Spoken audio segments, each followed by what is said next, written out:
Olá, queridos irmãos da Primeira Igreja Batista de Mantena. É um grande prazer estar de volta aqui para ministrar a lição da Escola Bíblica Dominical em nossa igreja, que será estudada no próximo domingo, dia 21 de maio. Como você bem sabe, nós estamos nos utilizando da revista Práticas Bíblicas.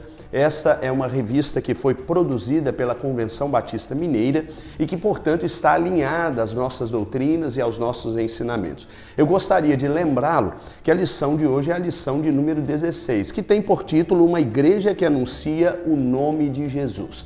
Nós vamos pensar durante alguns instantes sobre como eu e você, sendo a Igreja de Cristo, a exemplo do que nós aprendemos na lição passada, precisamos assumir a responsabilidade de anunciar este nome de Jesus Cristo ao mundo. Eu gostaria de, antes de seguir em frente, ler um texto da Palavra de Deus que servirá de base para a nossa reflexão. Embora a lição proponha todo o capítulo de número 3 do livro de Atos, eu quero pensar apenas um versículo desta passagem, que é justamente o versículo de número 19, no qual Pedro, fazendo um discurso importante e anunciando a decisão de pregar o Evangelho de Jesus Cristo como igreja, ele diz assim: arrependei-vos, pois, e convertei-vos para que os vossos pecados sejam apagados. O versículo de número 20, de modo que da presença do Senhor venham tempos de refrigério e ele envie o Cristo que já vos foi predeterminado, Jesus. Esse texto mostra a essência da pregação da Igreja de Cristo. A Igreja de Cristo, como vimos na lição passada, e vale a pena ressaltar, é uma igreja que apregoa o Evangelho de maneira cristocêntrica, isto é uma igreja que concentra todos os seus esforços evangelísticos na pessoa de Jesus Cristo. Quando nós pensamos nesse propósito, nós pensamos que a missão da igreja não é ser um corpo fechado, um grupo, um núcleo que tenha olhos apenas para o que acontece dentro das quatro paredes. Pelo contrário, esta igreja precisa ter uma visão global de anúncio, de pregação, de proclamação da palavra de Deus. Gosto muito da expressão querigma, que é uma expressão grega que indica a ideia da proclamação do evangelho de maneira universal. Portanto, a pregação da igreja tem que ser querigmática, isto é, ela precisa ser proclamada em plano universal, em nível universal. Este sempre foi o propósito de Deus, este sempre foi o propósito de Jesus Cristo, e a igreja primitiva, que à época era liderada pelos apóstolos de Jesus, tinha este entendimento e nos ensina, esta igreja, como eu e você devemos anunciar Jesus Cristo ao mundo que estamos vivendo. Eu gostaria de fazer alguns destaques importantíssimos. Em primeiro lugar, eu gostaria de ler o texto que está lá em Efésios, carta que foi escrita pelo apóstolo Paulo, no capítulo 2. Aqui ele faz uma defesa importante de como a salvação acontece. E ele começa lendo algumas importantes perspectivas que dizem respeito ao Evangelho. E essa leitura que Paulo faz, no versículo de número 17, fica clara. Ele diz assim: e vindo ele, proclamou a paz para vós que estáveis longe e também para os que estavam perto. Paulo demonstra que o teor da mensagem que nós pregamos como igreja precisa ser baseado em uma perspectiva local e também numa perspectiva universal. Perceba como eles concordavam, tanto Paulo quanto Pedro. Perceba como a palavra de Deus se complementa nesta visão querigmática, nesta visão da proclamação do Evangelho de forma universal. Quero então começar o primeiro tópico desta lição. Peço licença a você para ler, porque esta igreja que deve anunciar o Evangelho de Jesus Cristo anuncia sem se omitir. Este é o primeiro tópico da lição que eu e você temos para estudar nesse final de semana. Devemos nos lembrar que esta é uma ideia, é uma proposta que chama a atenção, porque nós não podemos nos esconder de nossa responsabilidade enquanto servos de Deus. E é interessante que o capítulo 3 do livro de Atos, e toda a lição está baseada nesse capítulo, conta a história de Pedro, e a Bíblia diz que Pedro, acompanhado de outro discípulo, João, eles vão ao templo, naturalmente para a proclamação do Evangelho, cuidar daquilo que dizia respeito à igreja primitiva. E a Bíblia diz que eles fazem isso na hora nona, para que você não tenha nenhuma dúvida com esta linguagem utilizada na Bíblia. A hora nona era exatamente o que nós chamamos hoje de 15 horas, ou 3 horas da tarde. Este era um tempo em que eles estavam passando, portanto, um tempo de alto movimento. E a Bíblia diz que ali, numa porta que dava acesso a este templo, havia um aleijado de nascença. E a Bíblia diz que este aleijado de nascença pedia esmolas, naturalmente por estar vivendo uma condição desfavorável, especialmente em relação ao restante da sociedade. E a Bíblia diz que Pedro e João olham para aquele rapaz aleijado de nascença e dizem, olha, nós não temos ouro, nós não temos prata. Mas olha para nós aqui. Nós podemos dar o que temos e tudo o que temos te damos. E a Bíblia diz que eles literalmente dão àquele rapaz a recuperação de seus movimentos, dão àquele rapaz a chance de se levantar. O versículo de número 6 registra esta passagem em que a Bíblia diz assim, então Pedro lhe disse, não tenho prata nem ouro, mas o que tenho, isso te dou. Em nome de Jesus Cristo, o Nazareno, anda.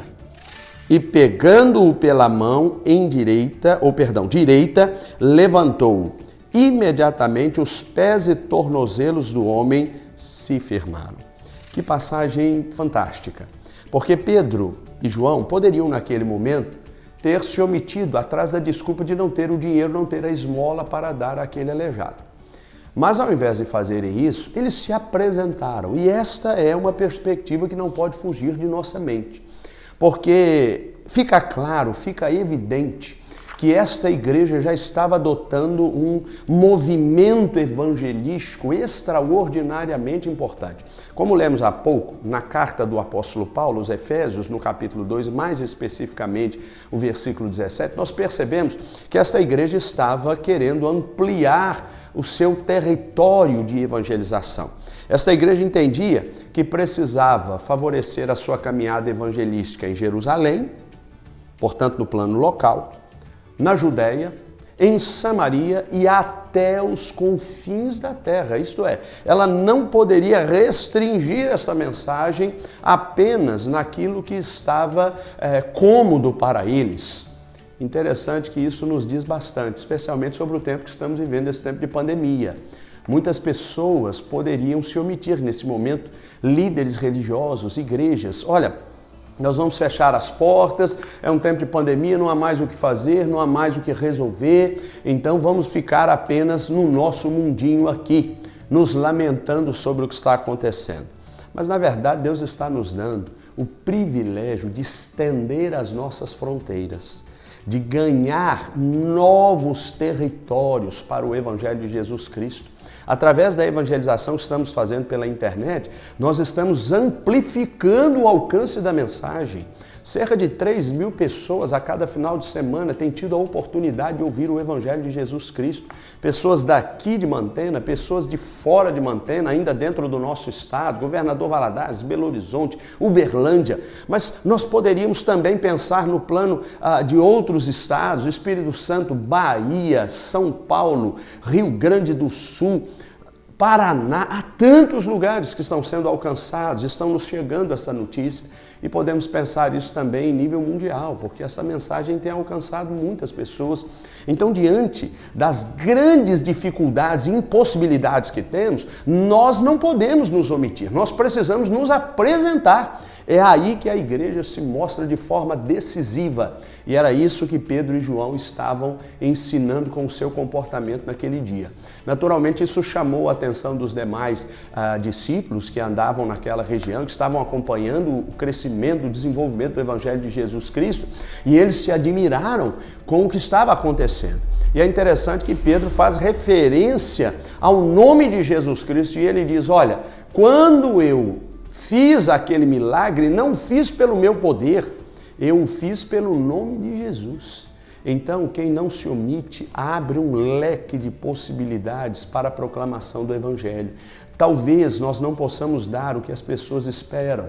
Talvez não possamos fazer o que as pessoas querem, mas nós precisamos assumir a responsabilidade de fazer aquilo que é preciso, aquilo que Deus quer que eu e você façamos.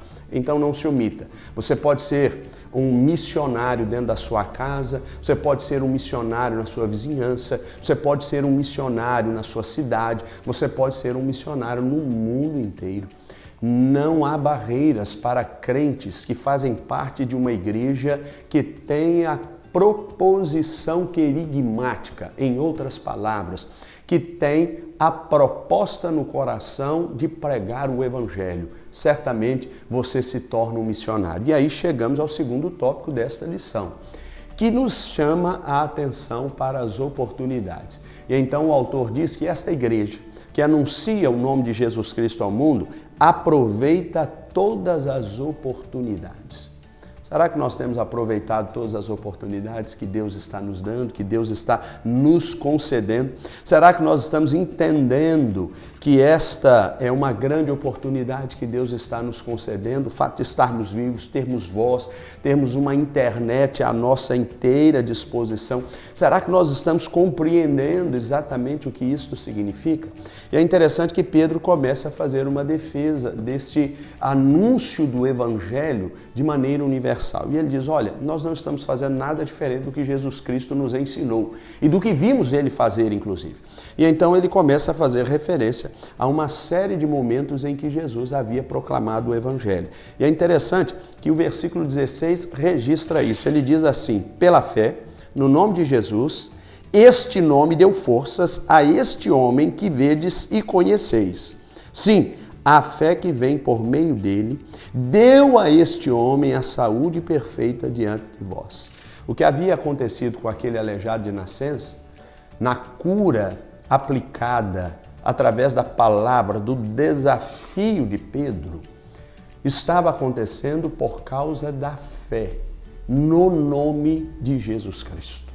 A pregação do Evangelho, ela aproveita oportunidades porque ela parte do pressuposto de que Jesus está no controle. Então, ele abre, sustenta e preserva todas as nossas oportunidades. Interessante que Pedro e João demonstram com aquela atitude, mais especificamente Pedro, vale a pena ressaltar, que a mensagem que a igreja deve adotar é uma igreja que tem que ter uma estratégia baseada em dois elementos fundamentais. A misericórdia, porque não podemos ver e perceber as pessoas carecendo da glória de Deus e simplesmente, como dissemos no tópico anterior, simplesmente nos omitir. Mas, além da misericórdia, precisamos também chamar ao arrependimento. Então, esta é uma mensagem que deve se basear em dois elementos, misericórdia e advertência. Isso está aí na revista que o irmão está estudando, que o irmão está em mãos. Então, eu e você precisamos trabalhar para que a mensagem da igreja, ela nunca perca a misericórdia e nunca perca o tom da advertência. Foi isso que Pedro nos ensinou nesta passagem. Isto significa dizer que o nome de Jesus Cristo, ao ser anunciado, precisa demonstrar o grandioso amor de Deus por nós. Mas precisa também ensinar que o pecado precisa ser vencido, precisa ser tratado, porque caso não seja, eu e você seremos fatalmente destruídos por ele. Já sabemos, bem sabemos, que o pecado gera a morte. Então nós precisamos realmente trabalhar nesta dimensão. Enfim, essa lição de hoje nos ensina e nos mostra que eu e você precisamos entender que a mensagem do Evangelho, ela precisa ser proclamada em extensão para todos aqueles que precisam e carecem da glória de Deus. Mas ela também não é, e precisa ser entendida assim, apenas um privilégio. ela é uma grande responsabilidade. E é interessante que muita gente entende o Evangelho, entende a mensagem como um privilégio, um presente, mudou a minha vida, transformou a minha vida. Isso não está errado, é legítimo. Mas é bom que se diga que isso não é apenas um privilégio, é também, sobretudo, uma grande responsabilidade. Os judeus não entenderam isso. E a palavra fala isso nas considerações finais, nesta revista, nesta lição, ensinando que, infelizmente, os judeus tentaram amarrar esta mensagem consigo. E, infelizmente, eles perderam o privilégio que tinham nas mãos, porque não entenderam que este privilégio vinha acompanhado de uma grande responsabilidade. A pergunta que não quer calar é: como você tem administrado a responsabilidade de proclamar o Evangelho de Jesus Cristo? Apenas como um grande privilégio ou também e sobretudo como uma grande responsabilidade? Se você apenas guardar esta mensagem para si, você perderá o privilégio que ela tem. Agora, se você entender que além de ser um grande privilégio, ela é uma grande responsabilidade de difundir esta mensagem, isto é, testemunhar o Evangelho às pessoas que estão à sua volta, certamente Deus o abençoará tremendamente. Amém? Eu quero fazer uma oração por você, quero orar para que Deus esteja abençoando, para que todos nós façamos parte desta igreja proclamadora do Evangelho de Jesus Cristo. Vamos falar com Deus? Senhor, obrigado, porque o Senhor nos trouxe esta mensagem no estudo de hoje. Nós te agradecemos porque por meio da evangelização muitas pessoas podem se converter ao Evangelho de Jesus Cristo. E eu peço que o Senhor nos ajude a entender que esta mensagem precisa ser uma mensagem de misericórdia e precisa também ser uma mensagem que trabalhe no nível da advertência. Que ela seja um privilégio e seja também uma grande responsabilidade. É a minha oração e eu a faço em nome de Jesus. Amém. Obrigado pela sua atenção, que Deus abençoe a sua vida. Esse foi o estudo de número 16 da lição da nossa Escola Bíblica Dominical. Até a próxima semana, se Deus quiser.